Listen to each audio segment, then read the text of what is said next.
कामी नारी प्यारी जिन, जैसे कामी पुरुषों को नारी प्यारी होती है, लेकिन कहा उसकी एक अवस्था होती है। अवस्था के जीवन के अंत समय तक प्यारी नहीं हो सकती। तब दूसरा उदाहरण दिया बाबा तुलसी ने, लोभी के प्रिय दाम। जैसे लोभी को दाम प्रिय होता है, वो मरते अवस्था तक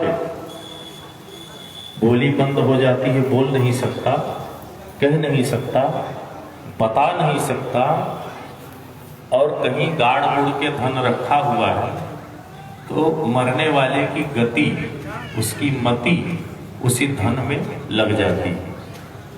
कहा यह उदाहरण पक्का है लोभी के जीवदाम।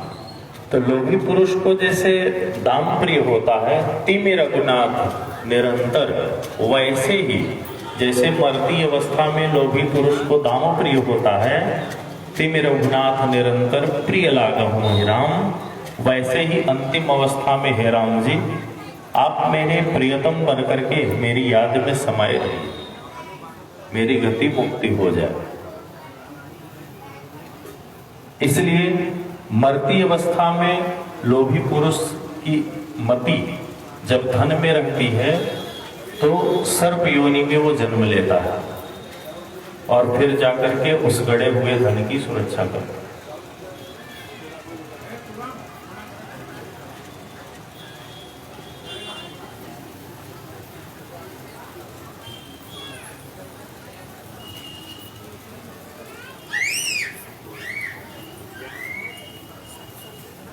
हरिओम। बैठ जाइए, आप लोग बैठ जाइए, बैठ जाए, व्यवस्था हो रही है एकदम नगबड़ा। मन्नू पांडे जी, आप अपनी कार्य समिति को लेकर के बात कर लें, और अभी टेबल खाली है, वहां से यहाँ लगवा दीजिए, बाद में समस्या होगी।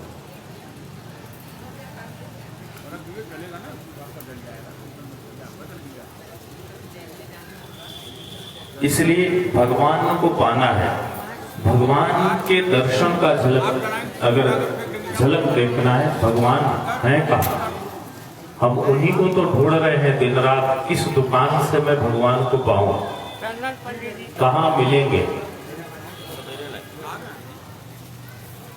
तो भगवान किसी दुकान में नहीं मिलते, सब सुख लहै तुम्हारी शरणा, तुम रक्षक काहू को डर।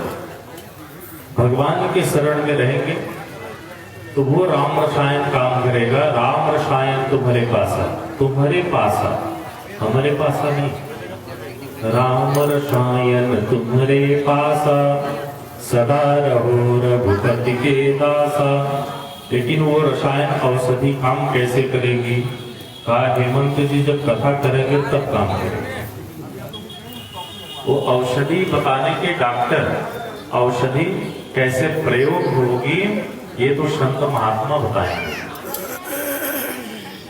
सबके पास है राम रसायन, तुम्हारे पास है, लेकिन वो दवाई काम कैसे करेगी? कहा सदा रहो रघुपति के दासा। इसलिए हनुमान चालीसा में चर्चा कर दिए, जपत निरंतर हनुमत पीरा। निरंतर, एक दो दिन नहीं, नासय रोग हरै सब पीरा, जपत निरंतर हनुमत बीरा। निरंतरता बनी रहेगी अपनी साधना में, वो दवाई काम करेगी। भगवान के शरण में रहेंगे, वो दवा काम करेगी निश्चित रूप से। उसका प्रभाव क्या होगा? राम रसायन जब ऊपर आ जाएगा, आपकी औषधि ऊपर आ जाएगी, तो काम क्या करेगा? कहा करल सुधारि पुकरहि मिताई, गोपद सिंधु अनल शीतलाई।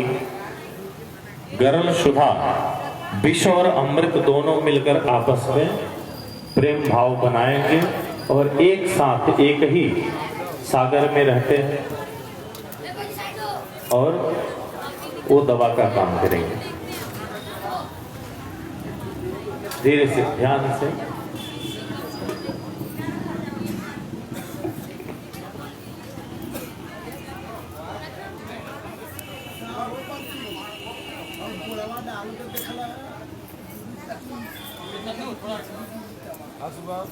आयुष पांडे जी, इन लोगों को इधर से आप उस साइड में व्यवस्थित करें। यहाँ पर एकदम दीपक नहीं जलाना है।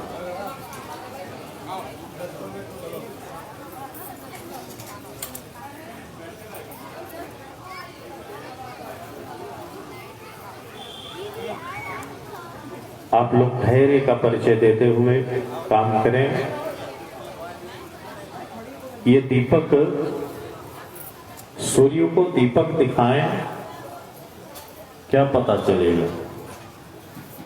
लेकिन एक दीपक के लौ से अपने अंतरात्मा का प्रकाश जो उदय होता है, वही तो ज्ञान चक्षु है, थर्ड आई जिसको कहते हैं, तीसरा नेत्र।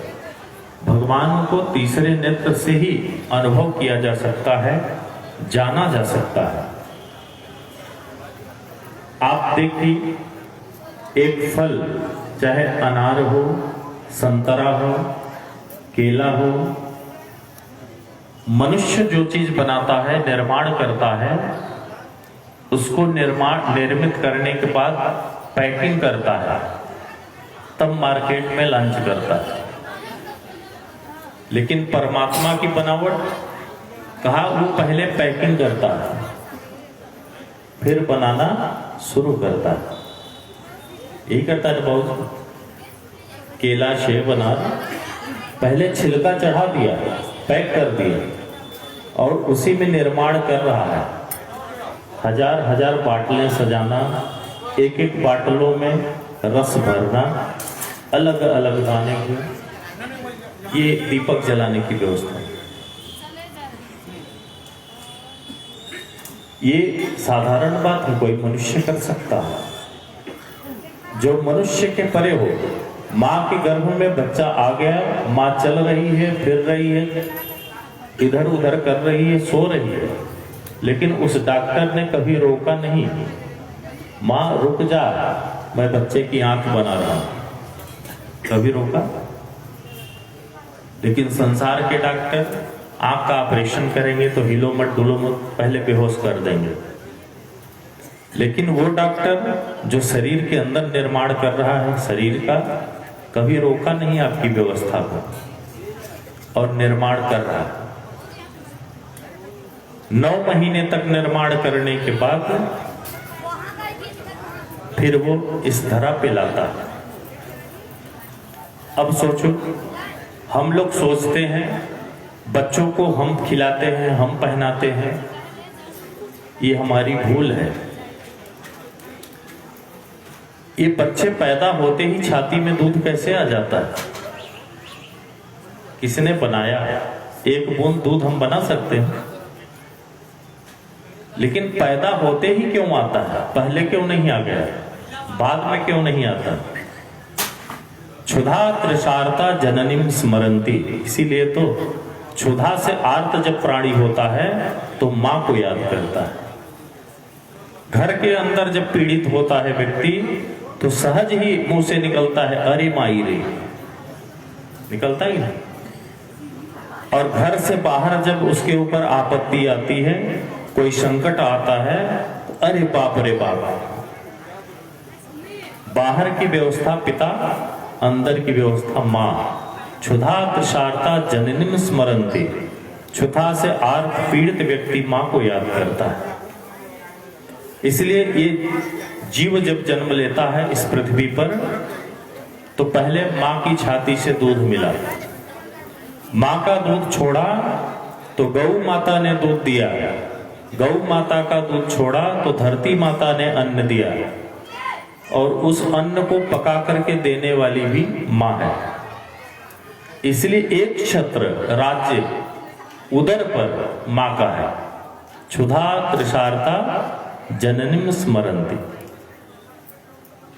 हम लोग महाकाली, महालक्ष्मी, महासरस्वती को मंदिरों में खोजते हैं, आपके शरीर में ही व्याप्त है। दुर्गा सप्तशती से बड़ा कोई दर्शन नहीं है जीने का। महाकाली बाल के रूप में है, एक भाग में। प्रथम चरित्र में एक अध्याय प्राप्त होता है, मध्यम चरित्र में 3 अध्याय प्राप्त होता है, 1/3 उत्तर चरित्र में 9 अध्याय है, 1/3 3 त्रिका 9। इसी अनुपात में हमारी जिंदगी होनी चाहिए। एक भाग में कालापन हमारे शरीर में है, बाल, और 3 भाग में रज है। और ये संबंध जो है पति पत्नी और बच्चा, यही डायरेक्ट संबंध है, सीधा कनेक्शन। चौथे से तो हम रिश्तेदारी बनाते हैं, बहू के रूप में, दामाद के रूप में जोड़ते हैं उसको। इसीलिए नारियों की तो बहुत दवाई बताया।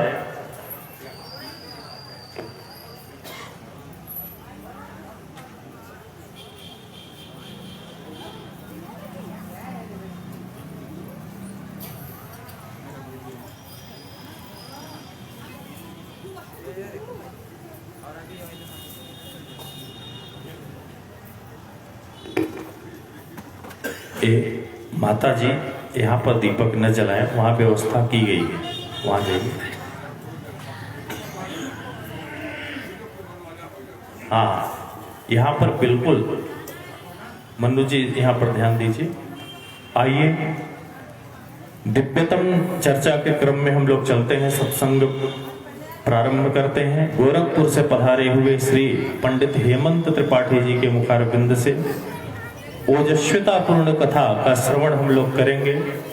श्रीमद् भागवत और रामचरितमानस पर अपना अधिकार प्राप्त कर लेने वाले हेमंत त्रिपाठी जी के लिए जोरदार तालियों से स्वागत।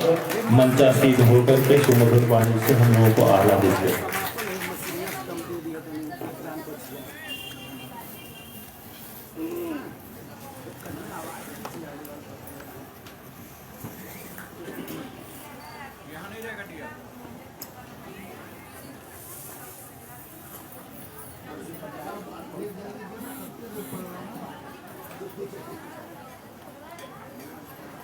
हमके बताए कि खींचा हो तैयार रहिए।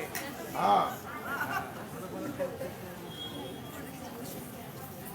हो गया। आज फूल पहले खींचा।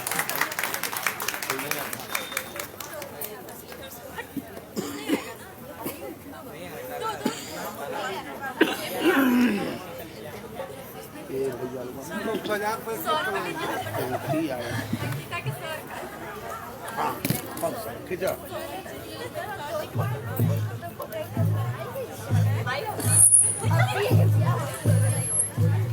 श्री सीताराम।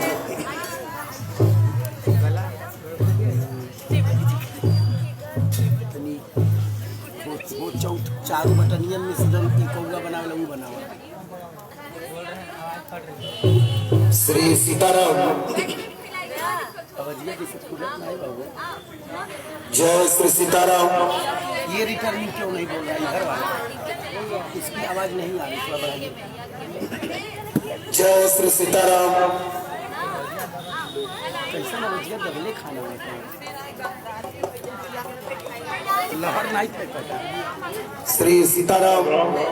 हाँ देखा वन के खुलल है। जय श्री सीताराम। श्री सीताराम। नहीं दम नहीं मिल रहा, आवाज खींच रहा है। श्री दुखी सकार है वो तब। केवल आपका ज़्यादा फूल नहीं पड़ा, 8 नंबर के बाद फूल है, सीटी मारने में।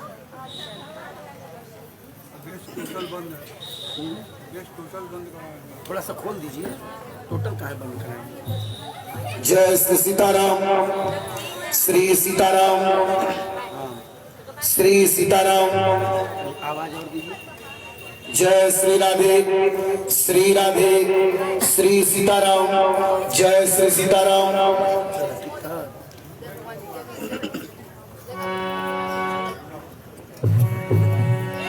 श्री हरि।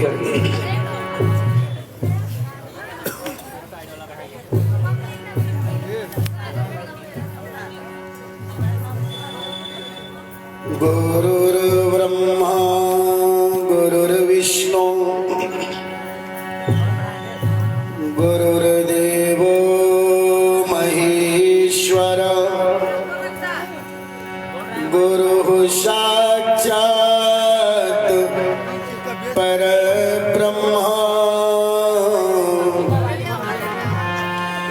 तस्मै श्री गुरवे नमः। ध्येयं सदा परिभव ज्ञमभीष्टदोहम्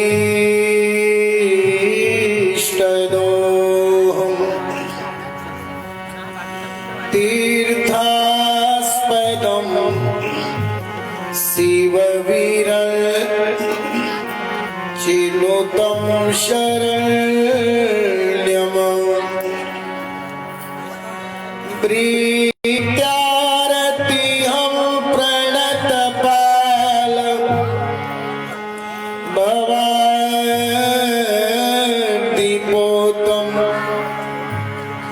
वन्दे महापुरुष ते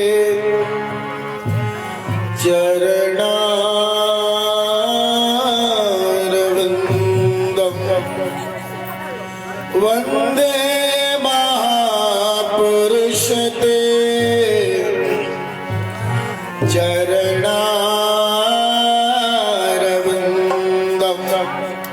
भैया थोड़ा सा आवाज अतुलित बलधाम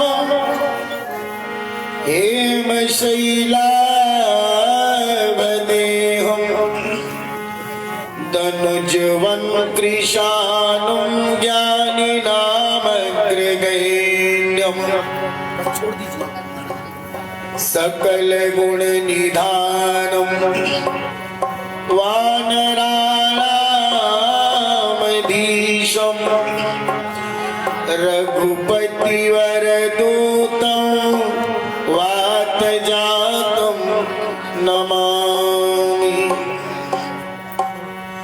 या देवी सर्वभूतेषु बुद्धिरूपेण संस्थिता नमस्तस्यै नमस्तस्यै नमस्तस्यै नमो नमः।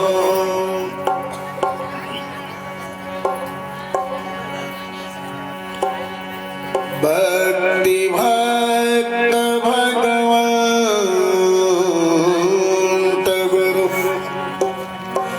चतुर नाम बपु एक प्रणाम सर। इनके पद वंदन किए तो नाशत विघ्न अनेक नाशत विघ्न अनेक। प्रेम और श्रद्धा से बोलिए राघवेंद्र सरकार की, हनुमंत लाल जी महाराज की, यज्ञ पुरुष भगवान की। नमः पार्वती पतये हर हर महादेव। इस यज्ञ के आदरणीय व्यास जी श्री सूर्यलाल मिश्र जी महाराज, मंचस्थ परम ओजस्वी विद्वान आदरणीय कृष्णानंद त्रिपाठी जी, पार्श्वासीन बैठे हुए आदरणीय इस मंच के संचालक आदरणीय संतोष दुबे जी, स्वयं में श्रीमद् भागवत व राम कथा के विद्वान, उपस्थित आदरणीय डॉक्टर साहब, इस यज्ञ के जजमान आदरणीय अजय शुक्ल जी, इस यज्ञ के अध्यक्ष आदरणीय राधे श्याम जालान जी, महामंत्री आदरणीय भैया सुशील पाठक जी, आदरणीय राकेश त्रिपाठी जी, भैया मनु जी, शुभम शुक्ला जी, सुधाकर जी, आदरणीय पंडित अनिल जी और भी मंच पर उपस्थित निकटस्थ दूरस्थ से पधारे हुए समस्त वैदिक विद्वज्जन पार्श्वासीन बैठे हुए नाल पर संगति कर रहे आदरणीय गोविंद जी, आइए 2 बार भगवान के नाम का कीर्तन गाया जाए। इस कथा को घर घर तक, आपके पूरे नगर तक, नगर से प्रदेश तक, प्रदेश से देश तक, देश से विदेश तक पहुंचाने का कार्य जो कर रहे, ऐसे आदरणीय हर्षवर्धन केसरवानी जी के लिए जोरदार तालियों से स्वागत करिएगा। उपस्थित आपके पिताजी मंच पर बैठे हुए दीपक कुमार केसरवानी जी, बहुत बढ़िया कैकेयी जी की पुस्तक आज इन्होंने मुझे प्रदान किया, बहुत बहुत आभार। आइए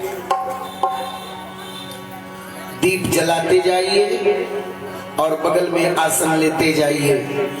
जो लोग यहाँ आए हैं, दीप जलाए हैं, आज के विश्राम की कथा सुन के जाइएगा, क्योंकि आज की कथा का फल 9 दिन के कथा का फल होता है। और कहा जाता है जो लोग कथा में आके सरक जाते हैं वही लोग नरक जाते हैं। तो आराम से बैठिएगा, ज्यादा आपके धैर्य की परीक्षा नहीं ली जाएगी, समय का भी ख्याल रखा जाएगा। हाँ माता जी, वो भगवान का चरण है, चरणवा पर गोड़ नहीं जलाई, वहाँ मेज पर जलाई, भगवान का गोड़वा पर नहीं जलाई, ठीक बा वहाँ जला दी। हाँ 2 गोड़ है उनका, वही पर धैर्य ले दिया, मतलब तो चलत हवा गोड़े पर 2 दिया था, कैसे चलवा। तो यही बदे समिति मेज का व्यवस्था कैले है। तो चरण का प्रणाम करा, वंदे महापुरुष ते चरणा रविंदम। आप दीपक जलाइए, वहां देखिए। आइए 2 बार कीर्तन गाया जाए, तत्पश्चात जैसी भगवान की कृपा होगी भगवान की कथा कहने का प्रयास करूंगा, ठाकुर जी जैसा चाहे।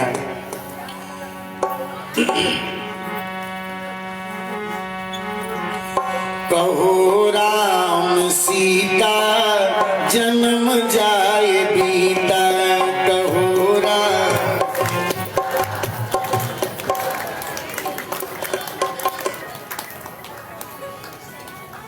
इधर गए वो लोग मरिया खान, वो बढ़िया से गावा। कहो राम सीता जन्म जाए बीता, कहो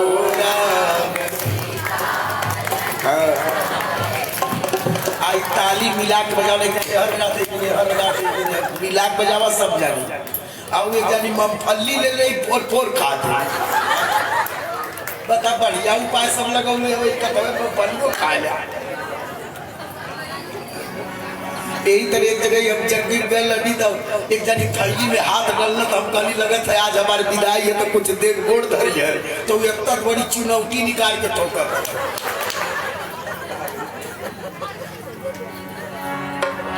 चला लोग। कहो राम सीता जन्म जाए बीता, कहो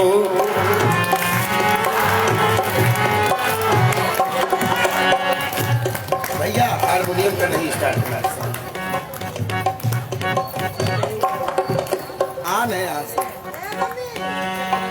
कहो राम सीता जन्म जाए बीता,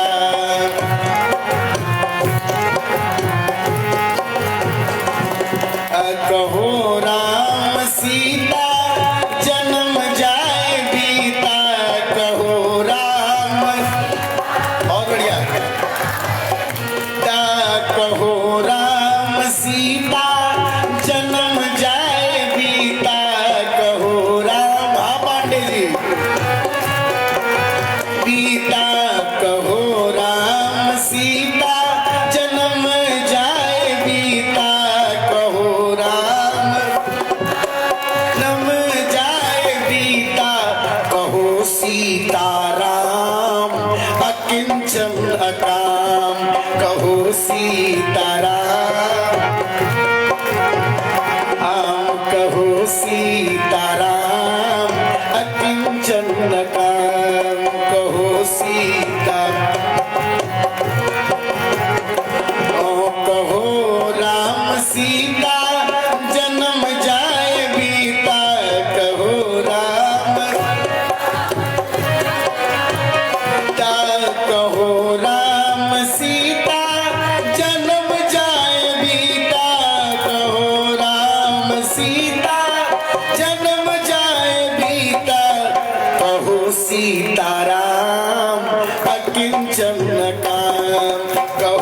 सीताराम। राजा राम राम राम, राजा राम राम राम, राजा राम राम राम, राजा राम राम राम, राजा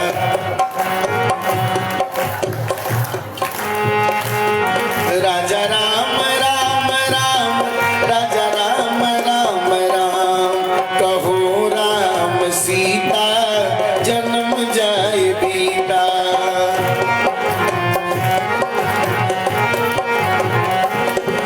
कहो राधे कृष्णा कटे,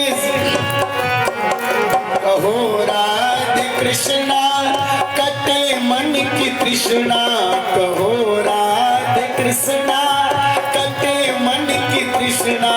कहो राधे कृष्णा कटे मन की तृष्णा। कहो कृष्ण राधा कटे सारी बाधा। कहो कृष्ण राधा, कहो कृष्ण राधा कटे की बाधा। कहो कृष्ण राधा कटे सारी बाधा। कहो कृष्ण राधा कटे सारी बाधा। कहो कहो कृष्ण राधा कटे सारी बाधा। कहो कृष्ण अदा, कहो सीताराम अकिंचन काम। कहो सीता राम, कहो राम सीता जन्म जाए बीता। कहो राम सीता जन्म जाए बीता। बोलिए राजा रामचंद्र भगवान की, हनुमंत लाल महाराज की, यज्ञ पुरुष भगवान की। नमः पार्वती पतये हर हर महादेव। आइए भगवान को श्रवण करने का प्रयास किया जाए। विश्राम दिवस है, कथा आज विश्राम कर जाएगी। दिन में आप लोगों ने राजगद्दी का आनंद उठाया, अपार जन सैलाब रहा। और थोड़ा बहुत शांति का परिचय दीजिए तो हम भी कुछ कहें तो आनंद आए। एक बार एक संत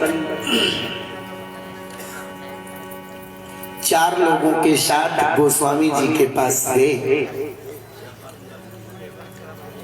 और संत शिरोमणि गोस्वामी तुलसीदास जी से कहा। पहले वाले ने कहा, महाराज हम अपने जीवन का आश्चर्य लेके आए हैं। हम चारों लोग आश्चर्य लाए हैं। किसका आश्चर्य आप सुनोगे? आज के पारायण क्रम में ये बात आई है। क्यों? आज के पारायण क्रम में ये बात जो शुरू कर रहा हूं आई है उत्तरकांड में। तो पहले वाले से गोस्वामी जी ने पूछा, बताओ तुम्हारा क्या आश्चर्य है? पहले वाले ने कहा कि कमठ पीठ जामही परबारा। महाराज हमारे वहां गांव में एक पोखरा है और उस पोखरे में मछली पालन हुआ था। पर लोग जब मछलियां पकड़ रहे थे तो अचानक उसमें एक कछुआ पकड़ में आया। कछुआ तो देखा लोगों ने, पर आश्चर्य ये था कि कछुआ के पीठ पर बाल उगाया था। गोविंदाय ने कहा, कमठ पीठ जामही बरबारा। तो बोलो भैया, कछुआ के पीठ पर बाल उगता है? लेकिन देखो मानस में आ रहा है, कह रहा कमठ पीठ जामही बरुबारा। तब तक दूसरे वाले ने कहा गोस्वामी जी से, महाराज इसकी बात मत मानना। कहा क्यों? कहा इसकी बात कैसे मानोगे, इससे बड़ा आश्चर्य तो मेरे वहां हो गया। कहा तुम्हारे वहां क्या हुआ? कहा हमारे वहां हमारे घर के पास जो चौराहा था वहां पर एक व्यक्ति मर गया था। लोगों ने पूछा ये कैसे मरा? तो सबने कहा इसी चौराहे पर एक बांझनी रहती है, उसी बांझनी के पुत्र ने इसकी हत्या कर दी। और जरा देखना अर्धाली दूसरी, कहा बंध्या सुत, बंध्या माने बांझनी, सुत माने बेटा। कहा बंध्या सुत पर काहू ही मारा। तब तक एक तीसरा आ गया, पूछा, कहा महाराज इसकी बात मत मानना, मैं तीसरा हूं, मेरी बात मान लो। कहा तुम्हारा कौन सा आश्चर्य है? कहा मैं रावणटसगंज का रहने वाला हूँ। नवान्न पारायण महायज्ञ में मैं गया था और मैं आकाश से फूल तोड़ रहा था और ले आके दरबार में चढ़ा रहा था। बोलिए वृंदावन बिहारी लाल। कहा क्या देखे? कहा हमने देखा, ये तीसरा वाला कह रहा है, देखा फूल ही नभ पर नाना फूला।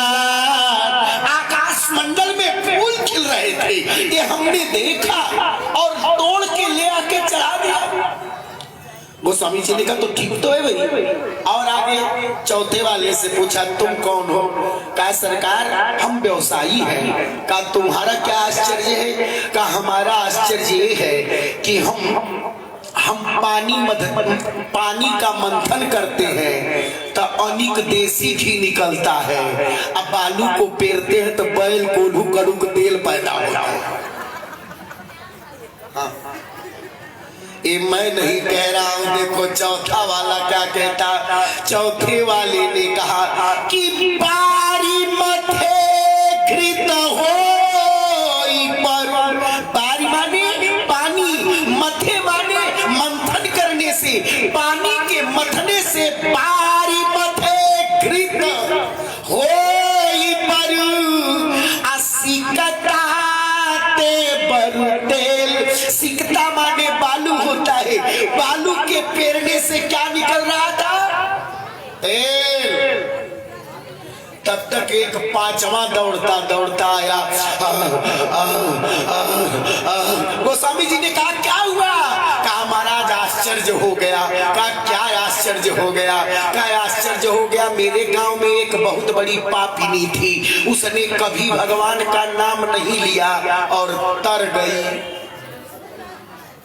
गोस्वामी जी ने कहा क्या कहा? कहा कि उसने भगवान का नाम कभी नहीं लिया और तर गई। ये बात मानोगे? कैसे, क्यों नहीं मानोगे? इसलिए नहीं मानोगे कि कभी कछुआ के पीठ पर जैसे बाल नहीं उग सकता है, जैसे बांझनी का बेटा कभी किसी की हत्या नहीं कर सकता है, जैसे आकाश में कभी फूल नहीं खिल सकते हैं, जैसे पानी के मथने से घी और पानी बालू के पेरने से तेल नहीं निकल सकता है, उसी तरह पीनू हरि भजन न भवत रही यह सिद्धांत अटेल। ये जीवन का सिद्धांत है कि बिना भजन के किसी का जीवन तर जाए, कोई भवसागर पार हो जाए, ये कभी संभव होने वाला। और सबसे बड़ी समस्या माता जी भजन कहा, भजन का लोग टाइम फिक्स कर देते हैं। अब भोजन का कोनो टाइम ना है, बिना नहलहू खा ली है, नहाऊ के खा ली है, दोपहरियो खा ली है, 2:30 बजे खा ली है, भंडारा बनी तो 4 बजे खा ली है, रतियों का खाई है, कहीं भूखा लग गई तो 2 बजे रतियों को उठ के खाए लगे। खैले का कोनो टाइम ना है। अब भजन का टाइम है। ए माता जी भजन कब होई? कहलिए बाबू जवनियम करी 70 बरिस का हो खब तक करब, ओकर टाइम है। अच्छा अच्छा मान ला के सोचले हो कि हम 70 बरिस तो हो जाए तब भजन के तरफ आ जमराज उनकर 65 बरिस पर गटई दबावे आ गई तो भजन हो पाई नहीं हो पाएगा। इसलिए भजन में कोई समय नहीं निर्धारित होता है। ध्यान से सुनना, दो शब्द है, भोजन है और भजन है। जब आप भोजन लिखते हो तब भ पर ओ की मात्रा लगी है, और जब भजन शब्द आप लिखते हो तो उस पर कोई मात्रा नहीं लगती है। बात समझ में आए तो स्वागत करना, ध्यान रखना। भोजन शब्द में ओ की मात्रा लगी है, मतलब संत ये कह रहे हैं भोजन करो मात्रा में, उतना ही खाओ जितना पचा सकते हो, उतना मत खाओ जितना ठेलम ठेल खा सकते हो। और भजन में कोई मात्रा नहीं है, मतलब भजन जितना कर लो उतना तुम्हारा कल्याण करेगा। इसीलिए एक संत कहते कि श्याम से दिल का लगाना, क्या सोच रहे हो इनसे इतना जल्दी दिल जुड़ता है? क्योंकि शर्वानी जी भगवान से जल्दी जुड़ पाएगा दिल? इस चंचल मन में, दुनिया का सबसे चंचल अगर कोई है तो हमारा मन है कि नहीं है? अभी यहाँ है, 2 मिनट 1 सेकंड नहीं लगेगा लंदन चला जाएगा, 1 सेकंड नहीं लगेगा अमेरिका चला जाएगा, इतना चंचल है। इसीलिए जब आप कथा में बैठते हैं तो इस मन को भगवान पकड़ के एकाग्रचित्त कर देते हैं। मन पंछी तब लगी उड़े विषय वासना माई, अज्ञान बाज के झपट में जब लगी आवे ना। समझ लेना,